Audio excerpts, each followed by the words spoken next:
Hello, ni hao, bonjour, konnichiwa, hola, habari, mulishani, and wagwan. Welcome to Beyond Borders podcast. If you're new here, I'm your host, Dr. Charity Campbell-Capella, known in the travel space as Doctora the Explorer, but mostly known as Dr. CK. Here at Beyond Borders, I share transformative travel experiences and cultural insights and help you see that cultural intelligence touches every part of our lives. For the next 4 episodes, I'm taking you on a journey through Johannesburg, a city of contrasts, challenges, and unexpected beauty. I'll be sharing my personal experiences of living in different districts, along with the pros and cons of living in what we call Joburg. So if you are ready to expand your mind, challenge your perspectives, and maybe even discover a bit more about yourself, hit that subscribe button, download today's episode, and let's go Beyond Borders. All right, so let's talk about my experience and my time in Johannesburg, South Africa.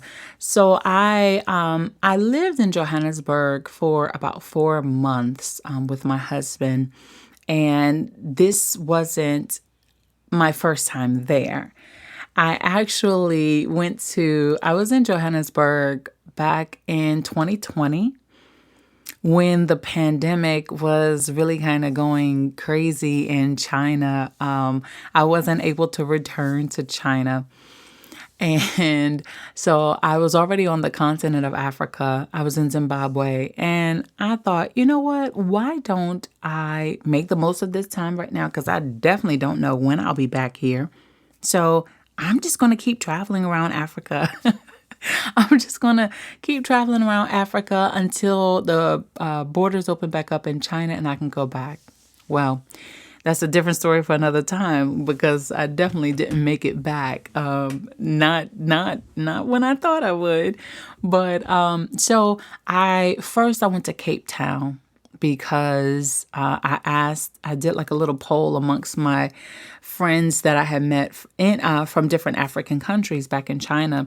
And I said, okay, if I'm traveling if I'm going to go to South Africa, what's the cities that you recommend? And hands down, both were like, oh, no, you got to go. Everybody was just like, you got to go to Johannesburg. But then there were a few others that were like, yeah, but you also have to go to Cape Town because there's such a big difference between the two. And so I started out in Cape Town. I enjoyed it. It reminded me of the city that I was living in China, which is Dalian City by the sea. You know, I love me bodies of water and mountains, baby. That's my thing. I love to see that. But then going to Johannesburg was more urban. And that was also, I like city life a bit. And so I was there. I had a blast. Oh my God, my first time there, I had a blast. It was amazing. I did a lot of sightseeing. I went to Soweto. I was over there by the Soweto Towers. I mean, I did all the things. And it was safe. I mean, I had so much fun. I had so much fun while I was there. Fast forward, that was in 2020. Fast forward to last year. Yeah, oh my God, it was last year. Fast forward to last year, and my husband and I, I'm a newlywed, my husband and I, we were living in Namibia, but honestly, I really wasn't feeling Namibia. It's nice, but it's too hot. It's deserty. Not only that, there's really not much to do. And we were in the capital. We were in Windhoek. Now, I can do a totally different podcast episode of all about Namibia because it would be just enough for one episode. It's not going to be a mini series. It's just enough for one episode. But we decided to move to Johannesburg, one, because I wanted to be in another country that I could easily access the American embassy so we could get his visa when the time came. And again, That's another story for a different episode because that was an epic fail. I mean, honestly, we're still waiting for the whole visa situation to come through. Y'all, it's a pain. When I tell you, pain with a capital P, okay? But so we moved to Johannesburg, and this was my second time in Johannesburg, but it was my first time there as a married woman and an expectant mommy. So I was navigating spaces much, much differently than I did as a solo female traveler. And so the second time around is when I experienced the culture shock, not the first time, which is quite interesting. I'm still sitting here like, how did that happen? The second time I was in Johannesburg is when I experienced the culture shock and had to make quite a few adjustments. I think my eyes were open to see things differently this time because my mindset was different, you know. So Airbnbs, I am probably a professional flash packer. I would not say a backpacker because I need a little bit of luxury. Okay, I need some affordable luxury, and I need. I'm not a hitchhiker. No, I need some spa days. Okay, so we call that flash packing, and one of the things that I realized was different this time was when I went to reserve Airbnbs, I had to consider the locations we were in. So the very first location that we stayed in was not like in downtown. It wasn't, in urban area. It was actually on the mountains. And the surrounding areas were beautiful. I mean, the houses there were super tall. I mean, they were all gorgeous. But the Airbnb we stayed in, the rental part was like in a back of a basement. And please hear me when I say back of a basement, okay? It was really creepy. I'm not even going to lie to you. It was really creepy for not just me, but also for my husband too. It was a much smaller space than what we were used to since we were coming from our apartment. We had a 2-bedroom apartment in Namibia that was on one of the skyscrapers. It was a high rise. And so here we come going from a high rise in Windhoek, Namibia to the back of a basement. The back of a basement, honey, let me tell you. And so, like I said, it was really creepy, honestly. And it was terrible because we weren't having internet. I'm a university professor, so I teach online from my university that I used to teach in person on campus back in Dalian, China. And so obviously having reliable internet was and always will be a priority for me. And one of the things that I always check when I am reserving an Airbnb, before I even pay any money, I always contact the host just to make sure that the Wi-Fi does work. I make sure that there are certain amenities and just all the things. Make sure that there is a backup generator just in case, which we will get into load shedding.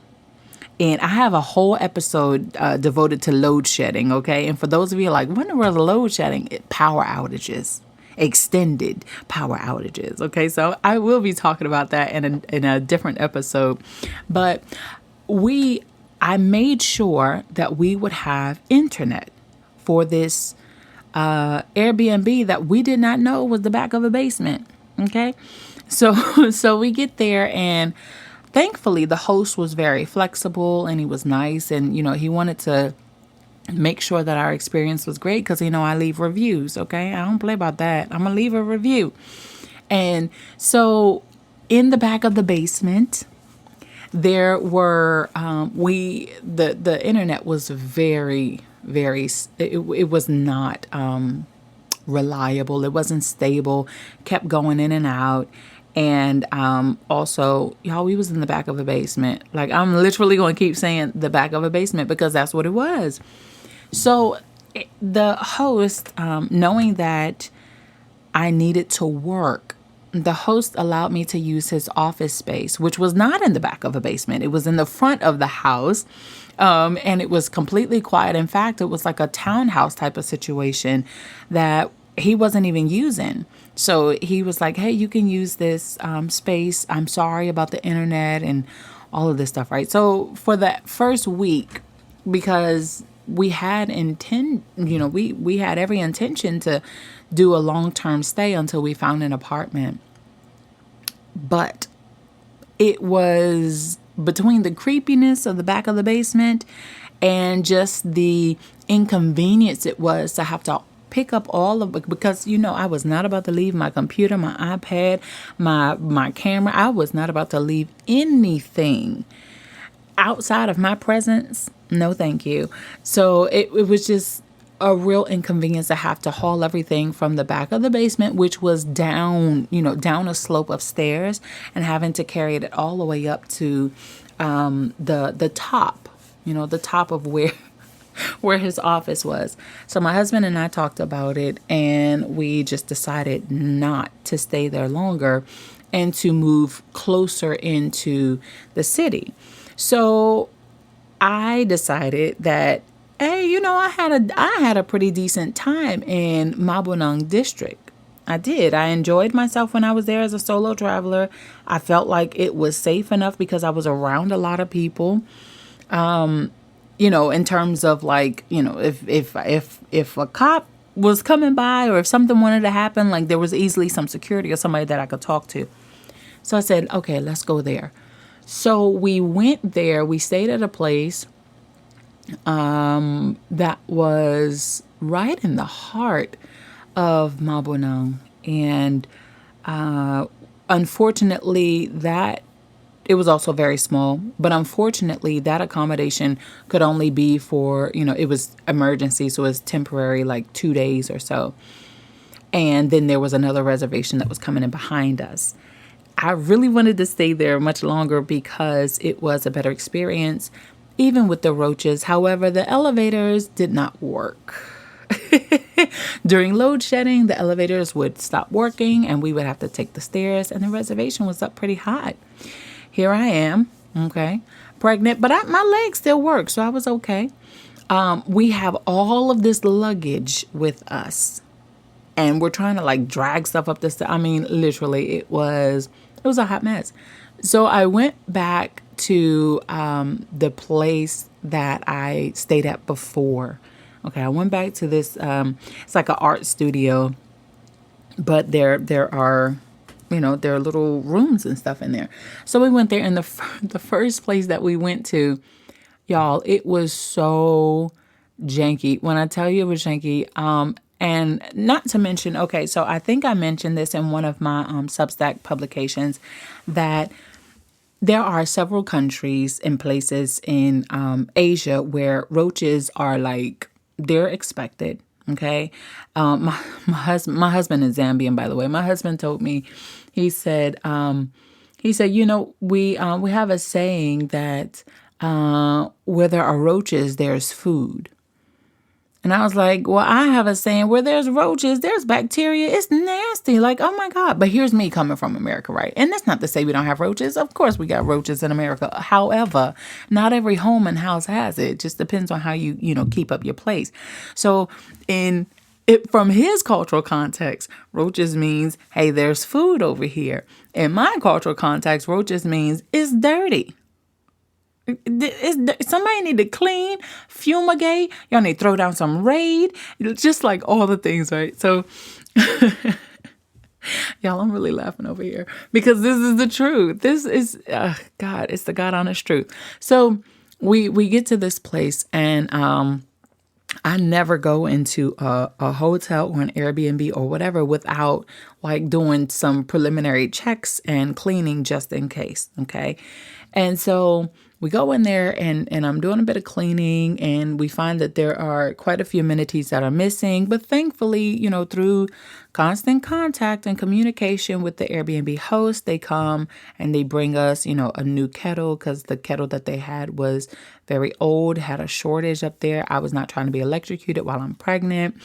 They there were like different things like pots and pans that were missing, bowls, all of this stuff like that. Which I will tell you, whenever you are traveling, please make sure that you are using those good old communication skills with your Airbnb host or with your concierge or whomever you're staying with, right? Even when I stayed in hostels back in like 2016, when I first, it was 2016, 2017, when I first started solo traveling, have that communication open. It is so necessary for your experience. And also, it kind of gives that direct feedback in a professional manner, ladies. Okay. It gives that feedback to your host or to the establishment to let them know what are the areas that they can improve upon. So, constant communication with the Airbnb host. They were bringing in things that we needed. The internet was stable. It was definitely an upgrade from the other two locations we were at. So the internet was great for me to be able to work from. But we ran into so many problems at this place. And this was the place that we stayed at for over a month. We stayed there for well over a month until the place started flooding. I remember literally the place started flooding, and it didn't just flood with cold water. It was hot, scalding water. And I was there. My husband was downstairs at the barber shop, and I was there, and I was getting ready for church because there was a church that was around the corner that we found. And, I liked going there. So I was getting ready for church. It was a Sunday morning and I heard this loud pop. I'm like, what in the world is that? Then I'm hearing all of this spraying. And then I just see like this flood of water popping out, coming out everywhere. And so people who were walking down the hallway, in the corridor, somebody even came and knocked on the door. They were like, "Are you okay in there? I see it's flooding." I was like, "There's water everywhere." Like I'm literally like just spazzing out. There's water everywhere. It's so hot. I don't know where it's coming from. And one of the security guards who I try to make it a priority to speak to people, especially those who are working there, to be nice, to show kindness, and try to make it a habit to speak to people. And so he was used to me, and he came up to the door. He was like, "Oh," he said, "Yeah, this happens a lot." "Excuse me, sir." He's like, "Yeah, this happens a lot. Just, if you call them, they'll know what to do. This isn't the first time that this has happened." I said, "Oh my God, what is happening here?" So we end up moving from that place to another room in the same building. Okay, in the same building. And at this time, there was a network outage, y'all. OMG. It was a network outage, not just load shedding, but networks were down. So me teaching my classes, I had purchased a portable modem. I purchased like one of the mobile ones that you can just take with you anywhere and have access and connection. One that was prepaid, so I had to re-up quite often, but I was able to use that along with my, I had a T-Mobile plan, so I was using the mobile data for that as well, just to make it through these classes. A few of them I did have to cancel, unfortunately, but I was like, okay, we need to get out of this district because unfortunately, Mabanang district was not a priority in restoring network first. That I will say, because it was a whole week and some change and the network was still down. And, I was calling. Even they give you the number, to contact the network, a representative. Customer service is not the best. I will have to admit, customer service was not the best out there. But just trying to figure this thing out. And so my husband and I, we prayed about it. And I was like, you know what? We just need to leave the district. So then we moved on to another district. And that district still had load shedding, because you're not going to get away from that. That's in several countries in Africa. Still had load shedding. However, this house that we went to had a backup generator. So I was covered. I was covered for teaching my classes and showing up virtually. And thankfully, thankfully the university understood, and also the I was working with HP in China, and those management executives, they understood as well. Y'all, it was a mess. It was a mess. But I had a lot of culture shock and adjustments that, you know, I didn't have in the beginning. I didn't have the very first time when I was there some 3 years ago, 2.5 to 3 years ago. And now here I am, and I'm having all of these experiences that just, they weren't the same. Okay. It wasn't making sense to me, but I had to learn how to be flexible and to adjust. And that was probably one of the most important lessons that I did learn. Now, I told you that this is a new mini series that I'm going to be doing. The next 4 episodes, well, after this episode, the next 3 episodes, will continue to share my story, and also, in my opinion, the pros and the cons of living in Johannesburg over the next couple of episodes. But I didn't want this one to be super long. But I will share just a brief history of Johannesburg and its development in case you don't know anything about it, right? So Johannesburg's story, it actually goes back to the late 19th century. And this is when the discovery of gold in the Witwatersrand region, it sparked a frenzy of mining activity. And it started like attracting people from all over the world. And so as the city grew, it became a melting pot of cultures, and you can see that everywhere. You have African culture, European culture, Asian influences, all blending together in like this dynamic, but you can tell it's a bit tumultuous, and this dynamic type of combination. And so, but you may be familiar with the apartheid era, which, yes, was in Johannesburg. That lasted from 1948 to 1994, and it imposed a rigid racial hierarchy, forcing non-whites to the periphery of society. So they were the ones who are mostly in the forefront. And you'll still see a lot of different, I don't just want to say like black and white, right? But you'll see a lot of different races in Johannesburg when you go now. Like as of 2024 moving forward, you definitely see blacks, you see whites, you do see Indian, which are Asians as well. You see Asian, you see Chinese, you see so many, and you see a ton of expats as well. So, but during this apartheid from 1948 to 1994, the city's resiliency and resistance was the thing that ultimately prevailed. You had the anti-apartheid movement with figures like Nelson Mandela, who fought for equality and justice. And then post-apartheid, Johannesburg has continued to evolve, embracing the diversity and reinventing itself as a hub of creativity, innovation, and entrepreneurship. And you can tell that, like when you're in Johannesburg, you can tell that in the atmosphere. And so today, this city of gold, it shines bright. It has vibrant neighborhoods, also neighborhoods that you need to stay away from. That's coming up in another episode. It has several cultural attractions that I really enjoyed taking part of, especially the first time that I was there. And it has an entrepreneurial spirit that really just, it lures you, okay? It beckons visitors from around the world to experience its unique blend of African charm and urban sophistication.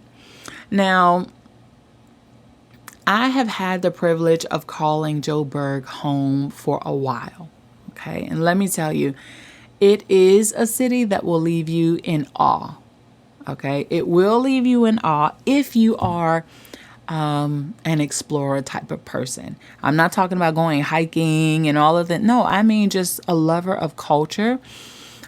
You would In my opinion, I think you would like it, especially if you appreciate different cultures.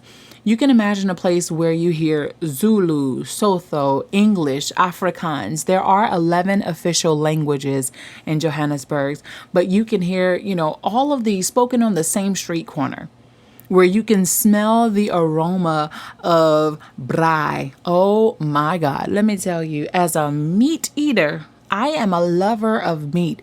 That braai had me in a chokehold. You hear me? Like just being there and walking down the street, smelling the street food, and then also hearing the beats of a mapiano along the street, filled with people from all walks of life.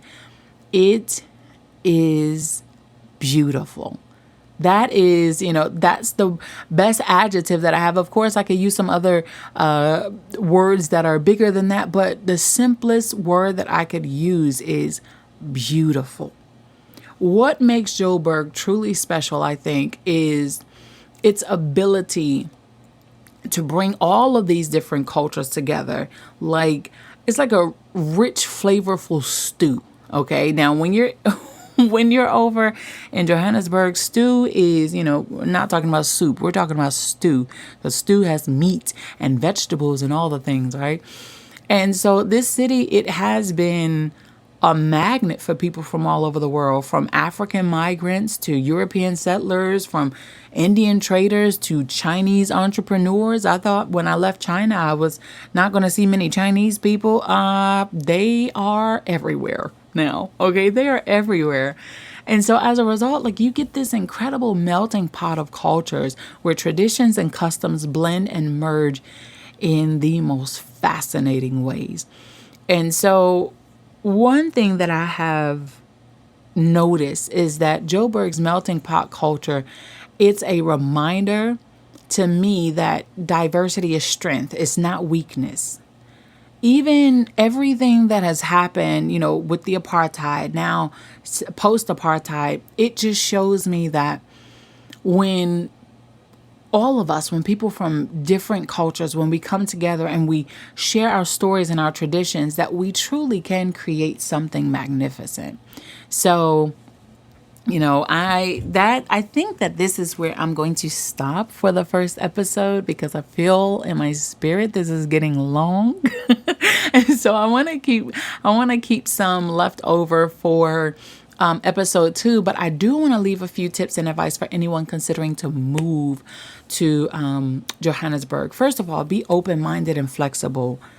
Johannesburg is a city that will definitely keep you on your toes.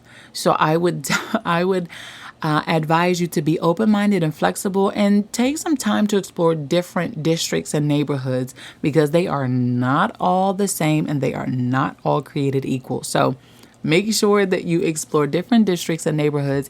You never know what hidden gems you might discover.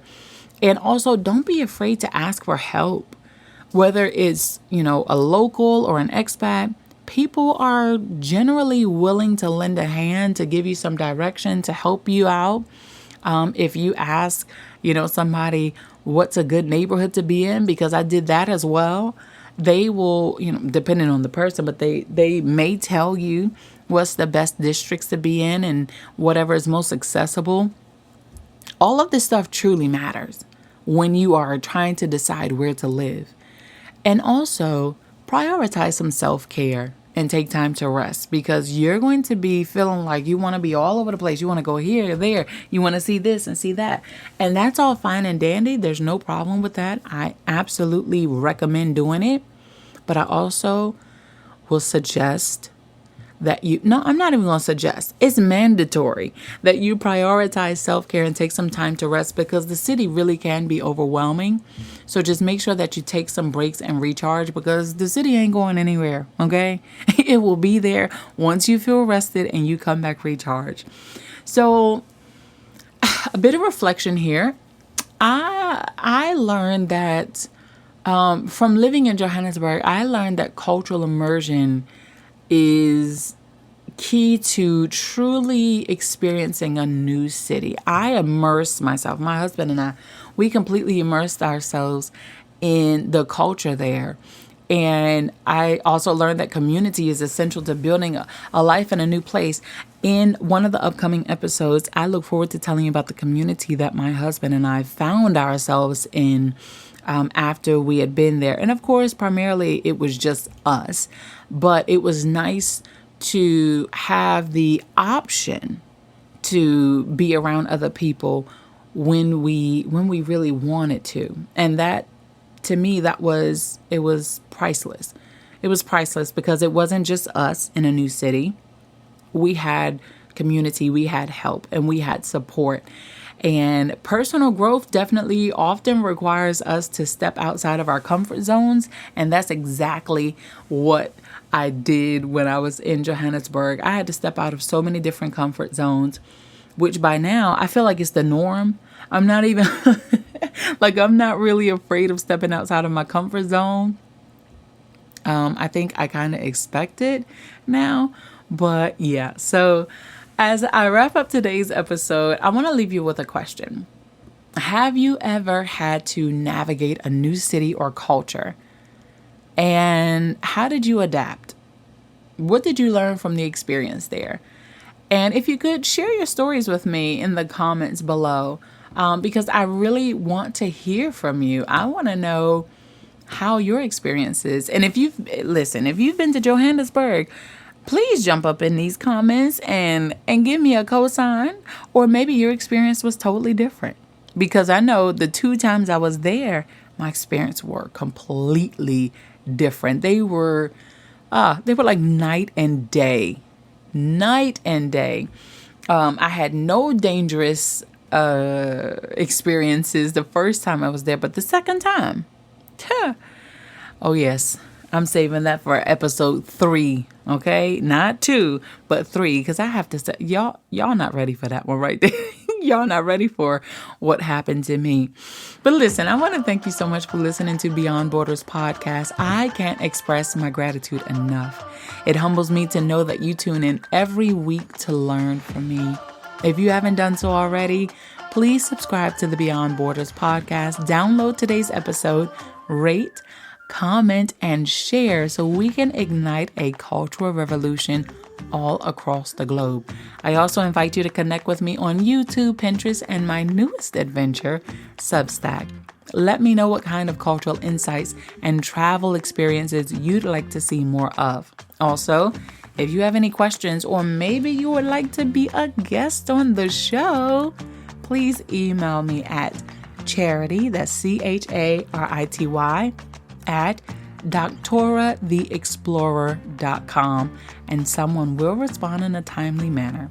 Thank you so much for tuning in, and until next time, remember to keep your mind open and your suitcase ready. See you in the next episode as we go Beyond Borders.